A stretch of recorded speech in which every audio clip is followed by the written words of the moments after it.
Hello team, welcome to another ATP Geopolitics video with myself, Jonathan M.S. Pearce. This is Ukraine War News Update, third part thereof for the 8th of March 2024. A lot of content out today. There's a lot of news, a lot going on. Also, I am doing a live stream with Greg Terry. I wasn't planning on that, but he just contacted me and said he wants to do a live stream. And I said the best one to do that with is my mapping update.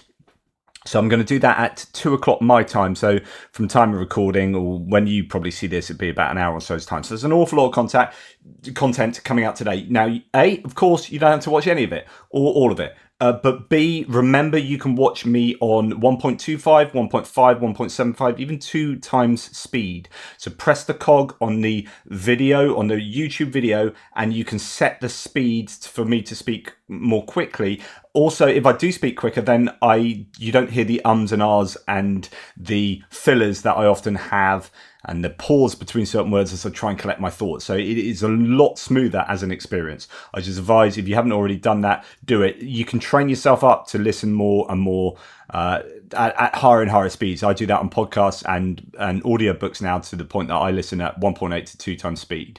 And you start 1.25, move yourself up. Okay, and then you can listen to more stuff. Yay! Right, we're going to start in the geopolitical realm with Moldova signing a defence pact with France. So Maya Sandu has been in France. I keep talking about how Emmanuel Macron is positioning himself as the main European leader at the moment with regard to the war in Ukraine. More on that in a second. In September, the two countries reached an initial agreement on training military personnel, regular defence consultations and intelligence sharing. I believe that France will be providing military aid, possibly as well, for Moldova. Before travelling to France, Moldovan President Maya Sandu said Moscow plans to undermine the country's stability and derail EU integration. Remember, Transnistria and now Gagauzia have appealed to Russia for help in establishing themselves as independent autonomous areas within Moldova. So there you go.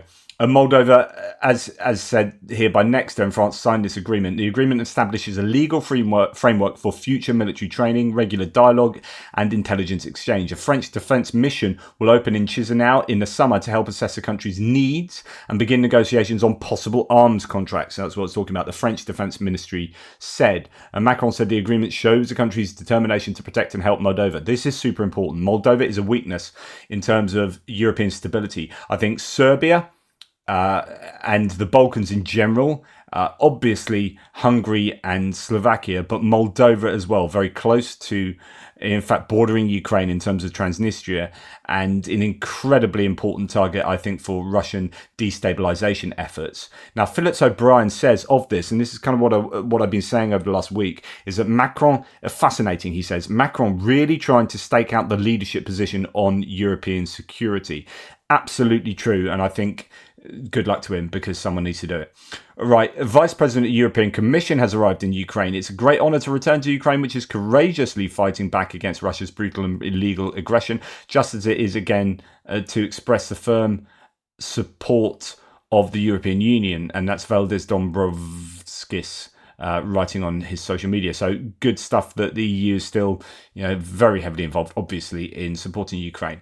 Now, Greek Prime Minister, who was in Odessa when that missile struck very close to where he and Zelensky were meeting yesterday morning, I think it was, Greek Prime Minister Kyriakos Mitsotakis, speaking at the European People's Party conference in Bucharest, sent a message to the Kremlin after he witnessed a Russian missile attack on Odessa the day before.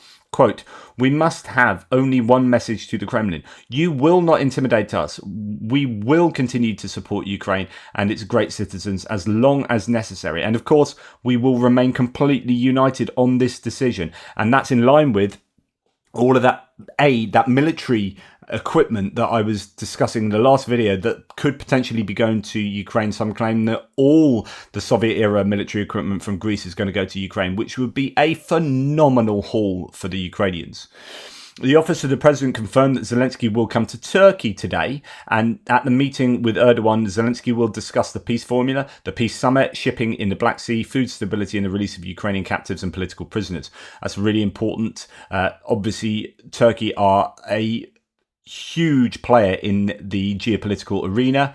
They are straddling the fence, speaking out both sides of their mouths, allowing Russia to effectively launder money through, or if not launder it, through buying up of properties and whatnot. Because if you spend $400,000 or something like that in Turkey, then you get on property, you get Turkish citizenship. So it's a way of Russians being able to A, get the money outside of Russia, and B, pick up a dual citizenships for kind of future safety and whatnot.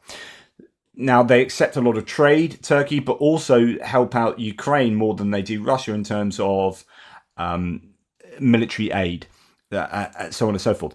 Also, there is a claim that India and Turkey are not buying hydrocarbons and are falling in line with international sanctions. I think pressure from the US has been put on both India and Turkey, and that's significant in terms of Russia being able to get hold of money to sustain its war efforts.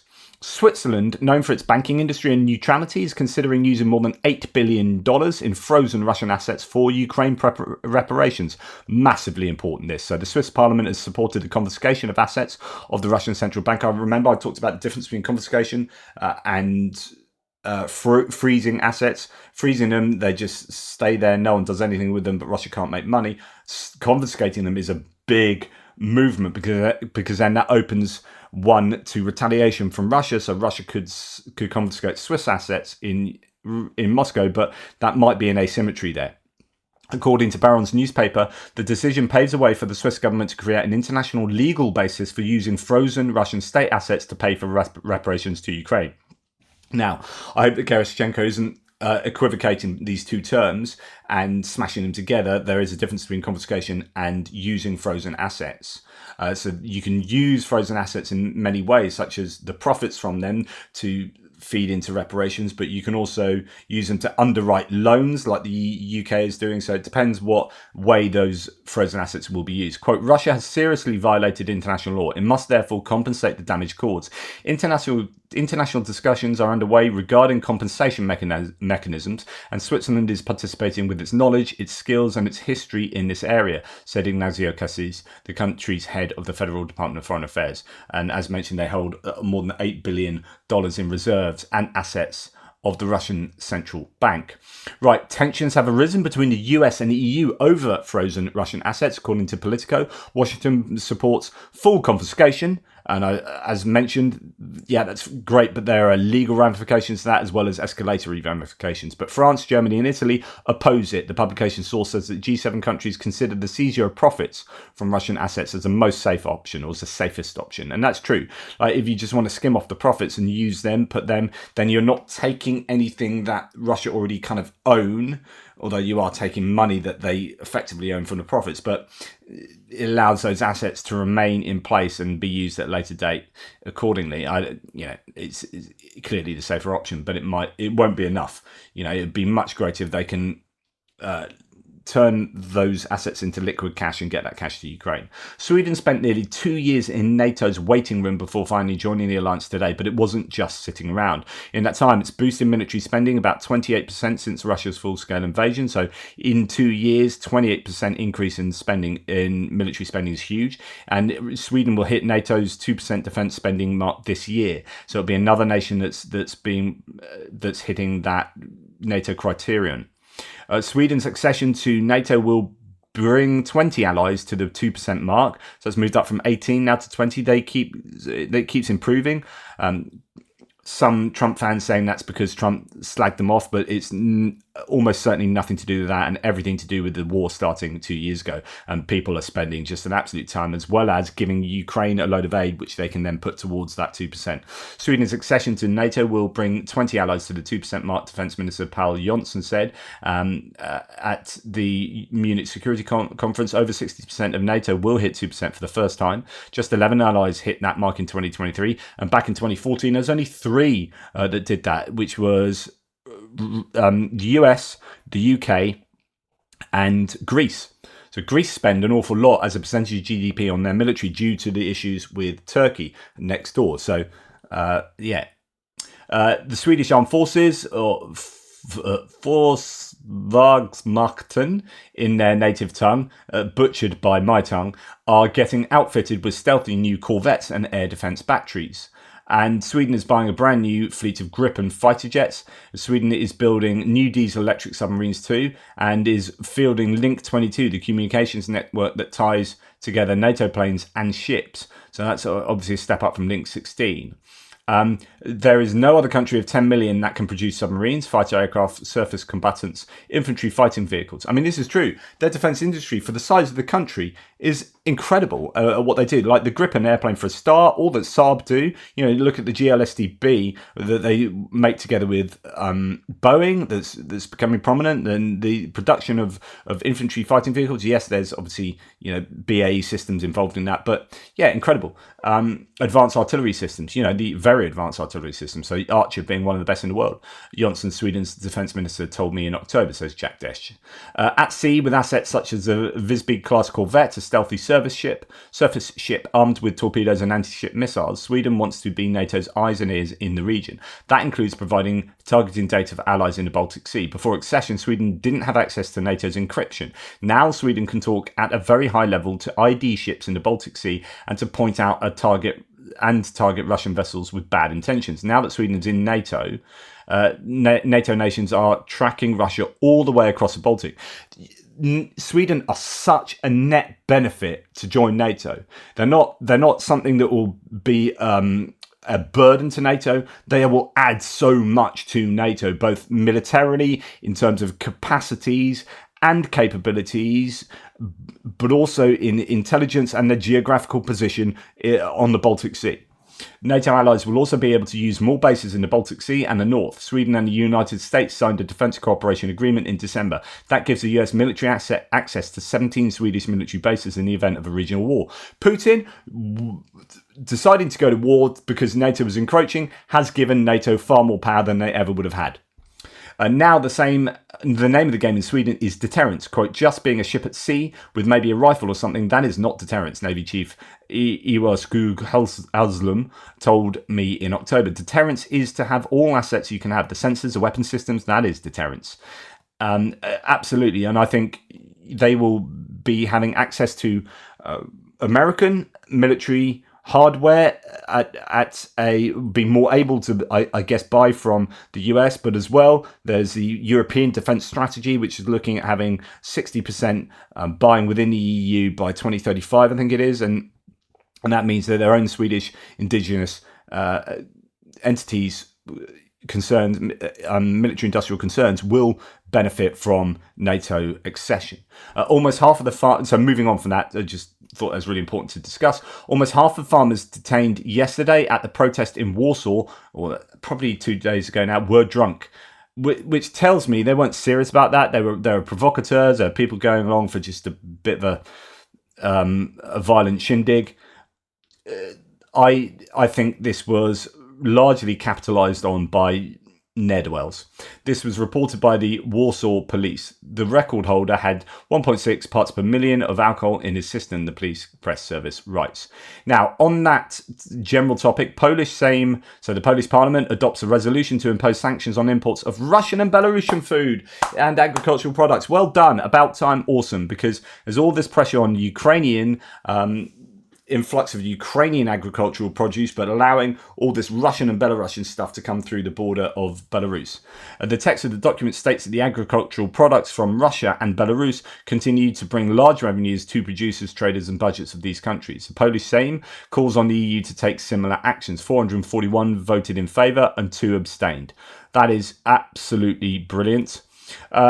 Phillips O'Brien is moaning, as I've mentioned recently. There is this issue that while the UK is saying, yeah, well done, we've done all this stuff for Ukraine, actually when you compare it to the percentage of our GDP, it's not very much.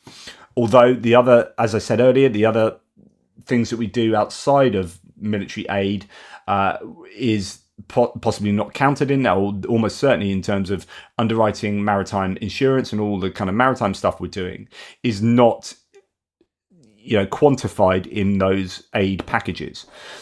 But Phillips O'Brien said, in response to the budget being released and our armed services still being underfunded, it's hard not to come to the conclusion that the UK government has ceased taking defence seriously. With the USA threatening to neuter NATO and an ongoing war in Ukraine, the UK government actually cut defence spending yesterday. Wow. So, in a reaction to today's budget announcement, the Defence Committee has issued a statement. The Defence Secretary has referred to us being in a pre-war state. This does not appear to be reflected in the department's budget allocation. It says Defence Committee, the Select Committee is keen to meet the Secretary of State urgently on the department's finances and how it will meet the challenges set out in our recent report, Ready for War, ?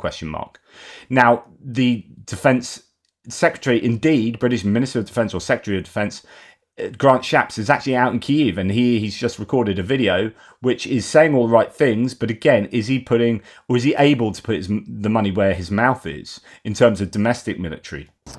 I'm the British Defence Secretary here in Kyiv to raise the alarm, because what would it say if we allow a democratic country to be taken over by a dictator like Putin? What would it say about our values of freedom?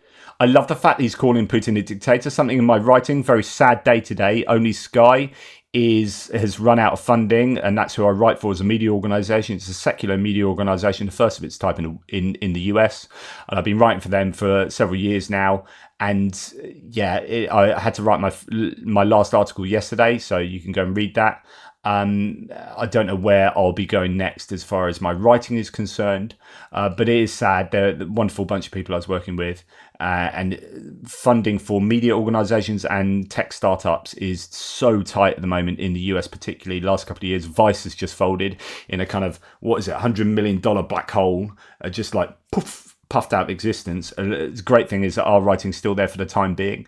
But anyway, that's by the by.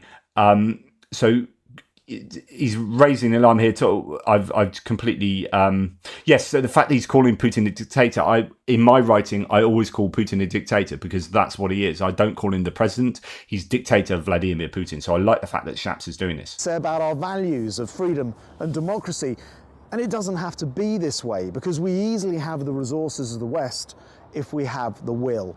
So the message is simple. This is a wake-up call for the world. Let's make sure Ukraine wins this war. Absolutely correct. But he says we've got the resources, but at the same time, the budget in the UK didn't allocate those resources to the armed forces of the UK that desperately need better funding, as well as not giving arguably enough. There's a lot of talk, and we are doing more, and there's more money released for drones, but as a percentage of GDP, we lag behind the rest of the EU. We lag behind Belgium, for goodness sake. And Belgium has been roundly criticised for not giving enough, but of course, because they're giving money to the EU, and the EU allocates money to Ukraine, that's how they're able to do more than us. So we're strong on rhetoric, and we're strong on certain parts of key equipment, and there is a lot more that we do, intelligence sharing, etc., that won't be quantified. But there's a good argument to suggest A, we can do more for Ukraine, and B, we can do more for our own armed forces that are screaming out for more funding. Now, to go across the pond to the US, the US Treasury Secretary Janet Yellen has said congressional inaction, so the fact that military aid package is stuck in Congress, is a gift to Putin. Quote, as the House continues to stall, Russia is gaining ground and Ukraine is being forced to ration ammunition and supplies. Or luckily, Europe is coming to the rescue to some degree, but is that enough? Can that replace what the US does? Well, no. Actually, wouldn't it be great if we had both? If we had the US $60 billion package and what we've done in Europe to try and close that gap. Like both of that at the same time, Ukraine would be in such, just imagine the position they'd be in if they had 5 months of funding from the US. Just incredible.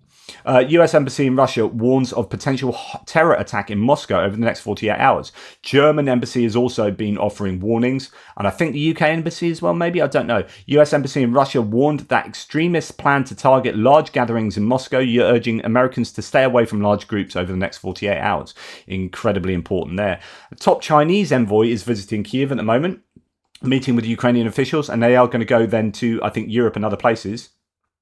Visit of Li Hui, China's special representative for Eurasian affairs, to Kyiv was part of his second tour to Europe in order to promote a political settlement of Russia's full-scale invasion.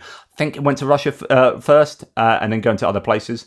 So it'd be interesting if anything comes out about that. Right, talking about China, quote, The Pentagon and intelligence officials, this is from the Wall Street Journal, increasingly alarmed by the potential threat of disruption and espionage presented by giant cranes built by ZPMC, a China-based manufacturer that accounts for nearly 80% of ship-to-shore cranes that are used in US ports. Wow. So if these cranes have espionage and electronic warfare disruption capacities on board, on them, and they're 80% of ship-to-shore cranes in US ports are Chinese made, and this manufacturer accounts for 80% of them, this is massive. Like that should be ringing massive alarm bells. And of course, if you are an American that says, well, do you know what, we shouldn't be concentrating on Ukraine, we should be putting all of our thoughts into China, Ukraine is what China is learning from. And if you don't help Ukraine, then that emboldens China, and then that's Taiwan, and then, you know, we have bigger problems.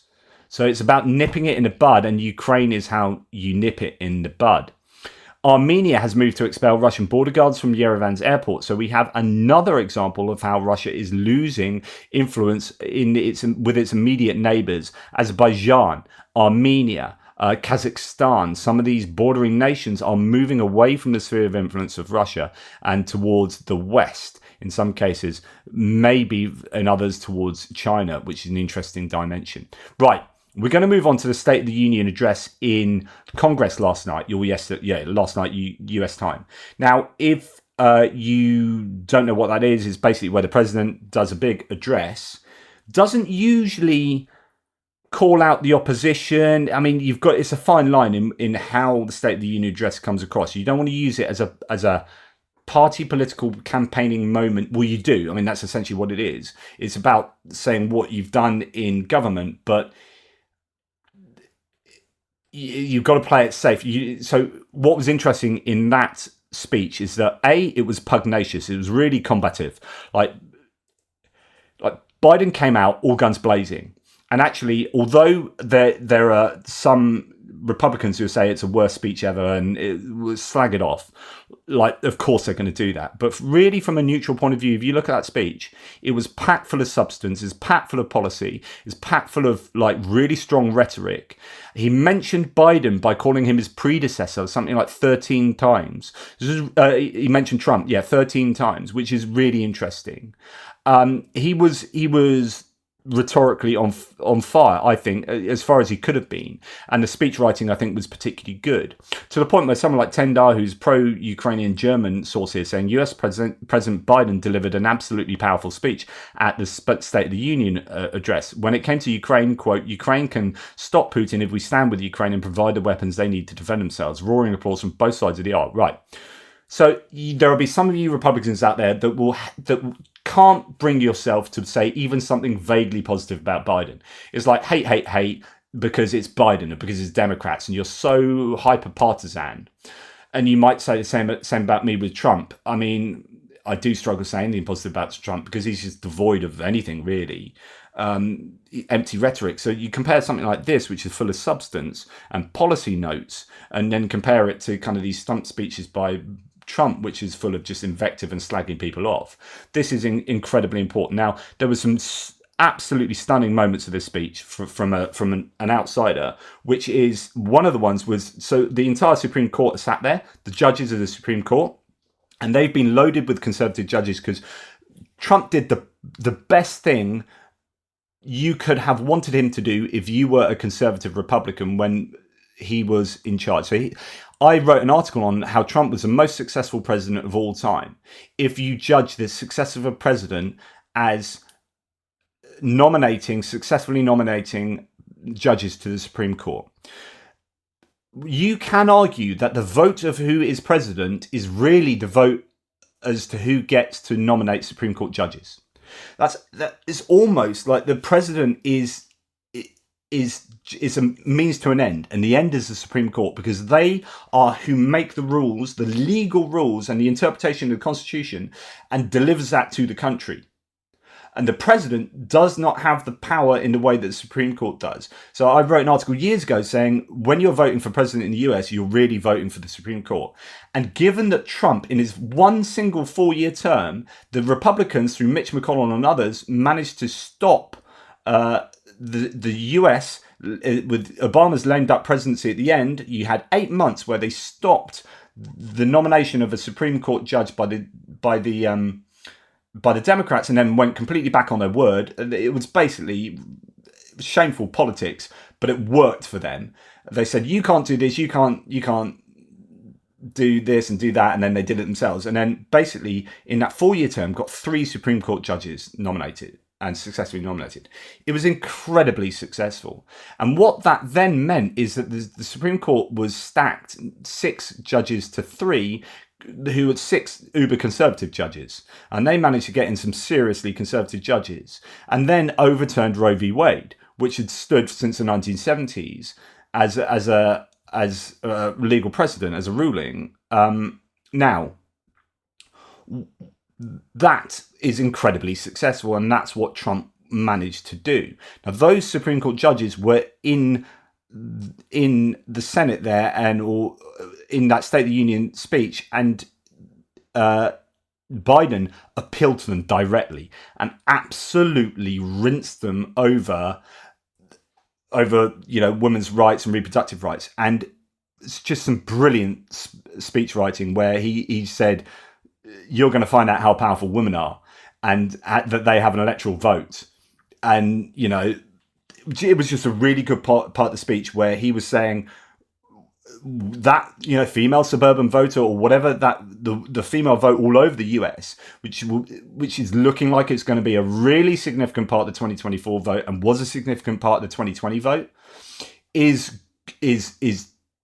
he is calling them to arms. And that was an amazing part of the speech. But what was superb as far as Ukraine is concerned is that he started the speech with Ukraine. And that then shows you how powerful this is. Now, even people like OSINT Defender, who's like one of these OSINT people on Twitter, who I think is really pro-Republican, saying, I think there should have been more on domestic policy. Actually, there was an awful lot on domestic policy. It's just he started with Ukraine. And I think that was really powerful. So hear it out here. Good evening.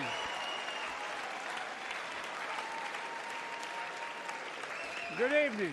And what we are going to do, by the way, when he does this speech, is we are going to look at your man, Mike Johnson, behind him. So you have Kamala Harris as being the basically representing the Senate there, and as vice president, and you got Mike Johnson as the majority speaker for the House of Representatives. Now, look at him nod and be in approval of what Biden is saying in most of this beginning part. This is bipartisan approval. So you are getting a sense that in his head, he's naturally responding to these claims about Putin. So really, Mike Johnson knows the good and right, proper approach to Putin and to aiding Ukraine. He's just being told not to. Just look at his face. I go home now.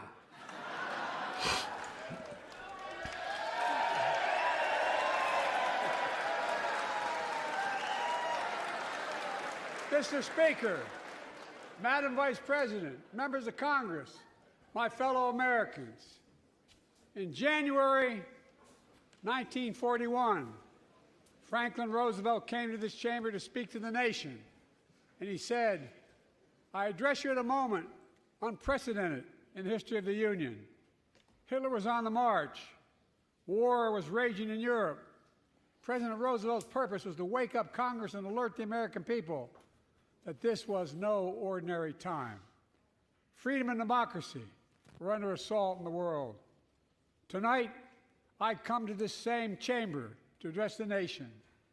Now, it's we who face an unprecedented moment in the history of the Union. And yes, my purpose tonight is to wake up the Congress and alert the American people that this is no ordinary moment either.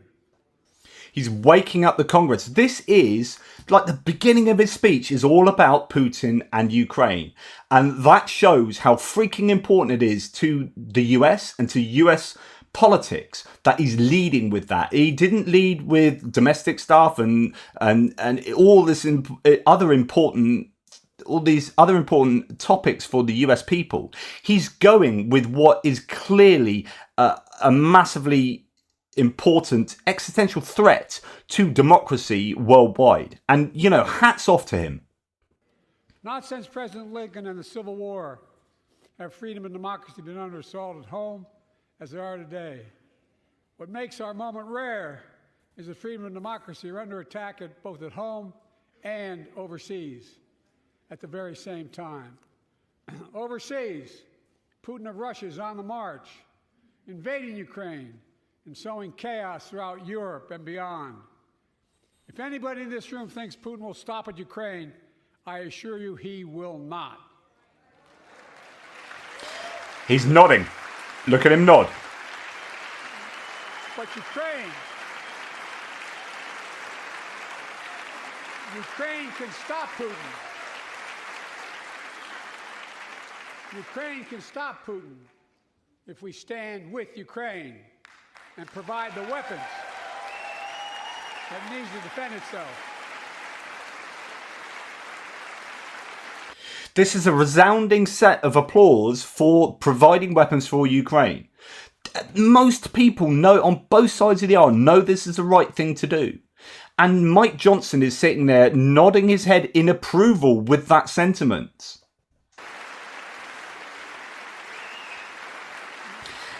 And clapping. That is all Ukraine is asking. They're not asking for American soldiers. In fact, this is really important. So they'll all talk about Western troops going to Ukraine. What he says here is super important. But, and I absolutely freaking love this because there is strategic ambiguity here. Words are freaking important, especially when you do speech writing, right? Just listen to what Biden actually says. All Ukraine is asking. They're not asking for American soldiers. In fact, there are no American soldiers at war in Ukraine, and I'm determined to keep it that way. But now... Both of them applaud that. But what he says is, I am determined to keep it that way. What he doesn't say is, there will not be American soldiers in Ukraine. That is a huge distinction. I don't know if anyone's picked up on this elsewhere, but for me, that's a very clever distinction, which is a personal statement about, hey, look, I don't want American forces to be in Ukraine, and I'm going to work really hard that doesn't happen. It's very different to saying on behalf, so that's a personal statement on behalf of you, rather than saying something on behalf of the country, which is, there will not be American forces in Ukraine. That's a political, policy-based strategic decision on behalf of the US, and he doesn't say that. He goes for the personal, I am determined that. And I'm determined to keep it that way. I am determined to keep it that way. I mean, it might not happen. Things might change and we might have troops out in the US. But, you know, I'm determined to keep it that way. It's a very different kettle of fish. But now, assistance to Ukraine is being blocked by those who want to walk away from our world leadership. It wasn't long ago when a Republican president named Ronald Reagan thundered, "Mr. Gorbachev, tear down this wall." So, very clever here. What is he doing? He is using Ronald Reagan as the Republican idol, if you like. That over time, you got Margaret Thatcher in the UK and Ronald Reagan in the US, and that's that conservative, these are the conservative idols that are held up so often. And Republicans should be loving the fact that Ronald Reagan is being held up here. And so that will put the Republicans in that room in an uncomfortable position where you have some Republicans who don't want to give aid to Ukraine having to recognize that a Democrat is lauding a previous Republican, the most famous Republican leader, for being strong on Russia. And the verb he used was thundered. He didn't just say, and he said, or and he spoke, or he stated. He thundered. Right? This is speech. This is words matter, right? And so this is very clever speech writing, in my opinion. He's basically calling out Mike Johnson and the people not providing aid, and then calling them out by proxy through Ronald Reagan. Mr. Gorbachev, a Republican president named Ronald Reagan thundered, "Mr. Gorbachev, tear down this wall." Mike Johnson is nodding his head. Now, Mike Johnson is clapping. Mike Johnson is on TV clapping behind Biden. What signal does that send to Republican voters? Now, most of the viewership of this is the biggest kind of political moment, television-wise, of the year, right? It gets quite a lot of viewers. Most of them were Democrats, by point of the fact that whoever's ruling, most of the people who support the ruler will watch this. But a significant number of Republicans will be watching this, obviously, as well.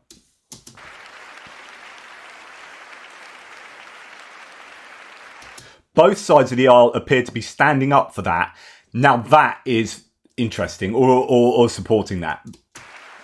Clapping now that. my predecessor, Not necessarily standing up, supporting former that. Republican president, tells Putin, quote, "Do whatever the hell you want." Clever. Now he's saying Reagan did this. Former predecessor, Trump, says this. We Democrats, we're up for supporting Ukraine. You choose whether you want to be a Reagan Democrat or a MAGA Democrat. A Reagan Republican or a MAGA Republican. That's a quote. A former president actually said that, bowing down to a Russian leader. I think it's outrageous, it's dangerous, and it's unacceptable. Strong rhetoric. This is good stuff.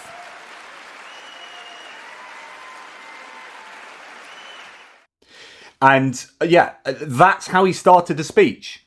Now, what happened is and bear in mind what I talked to you about the middle. I want to play it to you, but it'll take too long. But the part where he talks about the strength of the female vote and women's rights and the power, the enfranchisement of women and bodily autonomy of women and all of that stuff. The way that the Republicans... So what happens is the Republicans then rebut the State of the Union speech with their own speech. And the speech they chose was Senator Katie Britt from Alabama, who did her speech as a woman from the kitchen. It's just like... Nice one, guys. Nice one. As this person says here, the Republican response to the State of the Union is a woman in the kitchen. Not subtle. But anyway, she's quite rhetorically powerful. Like, as you can imagine, everything was about the border. Border. That is what they are going to campaign on. The whole election will be about the southern border, as far as the Republicans are concerned, because they know that's a vote winner. And this is why, as I've said, and as everyone is saying, they didn't do a deal on the border because they would have nothing to campaign on. And it's just true. I mean, if I was a Republican strategist, that's what I would advise. I would advise there not being a deal on the southern border. And what happened is Mike Johnson came out and said it's dead on arrival, the deal, before it had been released and before he had read it. In other words, we know, and Jim Jordan saying the same stuff. We know that the Republicans were never going to do a deal on the border. Now, what's interesting is when you then look at that border deal being done by Senator Langford on behalf of the Republicans, voted the second most conservative senator in US Congress, in the Senate. So this is a super conservative guy doing a border deal. And then President says... Instead of 6 years now. Instead of 6 years. So President Biden references what was in the bipartisan border deal, and Senator Langford mouths, "That's true." And now he's come out and claimed that the people have misinterpreted the border deal, that they were disinforming people with the way that they interpreted it, and it wasn't like that. But anyway, that's what Senator Katie Britt went for. Okay, so she talked about our country is less secure per Republican. Yeah, that's what she said. The country we know and love seems to be slipping away. It's all this like make America great again because it's so crap now, and it's always doing down America now because it's how they get their vote. Seems like the next generation will have fewer opportunities and less freedoms. I presume that's supposed to be fewer freedoms than we did. President Biden inherited the most secure border of all time. No, he didn't. He inherited a border that had just come off the back of a year of how it was illegal for people to move around the world due to a global pandemic. Like that's there was no one coming through the border during this 2019 to 2020 2020 period. Oh right, yeah, okay. People couldn't move. Yeah, so it is you gotta But minutes after taking office, he suspended all deportations. He halted construction of the border wall, and he announced a plan to give amnesty to millions. Mr. President, enough is enough. So you can see where she was going. Talks about Chinese Communist Party undercutting America's workers. So it might be a case of trying to move concentration on Ukraine away to China. But of course, we talked about that. You need to deal with Ukraine to deal with China, but then talk about the border. And that's basically that. Anyway, then you had Trump, because this is what Trump does, which is juvenile. Some trade rules. So, and you may laugh at that, and, it is quite visually arresting. But this is just the state of Trump. Trump called Biden's speech to Congress an embarrassment to the United States. I think it was a very good speech, very well delivered. The former president said Biden's speech was filled with anger. If you want to see anger, go and see Trump's rallies. Devoid of compassion, go and see Trump's rallies that has no compassion to anyone. Look at Navalny's death, no compassion to there. Look at asylum seekers, no compassion there. Look at, there is just... Who is it? Somebody said to me yesterday in my thread, one of my threads, that I'm a Republican voter from, I forget where you were, mate, sorry. Was it Massachusetts, Missouri? No, anyway, I'm a Republican voter from somewhere in the States. And I changed my view on Trump, when it was the guy that came back from the North Korean prison. I forget his name. He's an American prisoner. Came back with brain issues. And Trump sided with what Kim Jong-un said rather than his own prisoner who had brain injuries from being tortured in prison. And Trump believed Kim Jong-un over and that's when this guy said, that's when I realized Trump had no compassion. He just has no compassion. And I think that's really poignant, given that he's accusing Biden of having no compassion. I think it's disgusting. And simply, according to Trump, the worst State of the Union speech ever given. It's just demonstrably false. It was a really good speech as far as I'm concerned, and I'd be interested to see what Republicans who aren't dyed-in-the-wool Trump supporters think about the speech. Trump also posted a comical video of Biden Vice President Kamala Harris, because that's all he's got. Invective, insults, and just childishness. He's just a playground. Oh, bird brain Nikki Haley, crooked Joe Biden. Like nicknames for everyone because, yes, they do have purchase and they work, but it's just so puerile. Anyway. Breaking says this source: 62% of people polled who watched the State of the Union address tonight say President Biden's policies will move the country in the right direction. That's a significant win for Biden. 62% against 38%. Now, you'd need to see the methodology. You need to see the percentage of people watching that, where there's a selection bias, all that kind of stuff. But it seems to have been outside of, if you're a super Republican, you're going to hate it because Biden said it. And anytime Biden opens his mouth, you hate him. Okay, whatever. But for everyone else, and for people outside of the country, it looked like a strong speech to me. And to get this on course for the Ukraine war, it was strong on Ukraine and it led with Ukraine. And I can't think of anything that could have been done in that speech than to lead with Ukraine. I think that's incredibly significant and symbolic as to how important the issue is and how important it is, for Biden, and how frustrating it is that in Congress the bill is still held up. And to see Mike Johnson nodding his head there in that speech is, I think, good, and to see him clapping at points is good. Let me know what you think. It had to be a bit of a long one. It's important. Take care. Speaks very soon.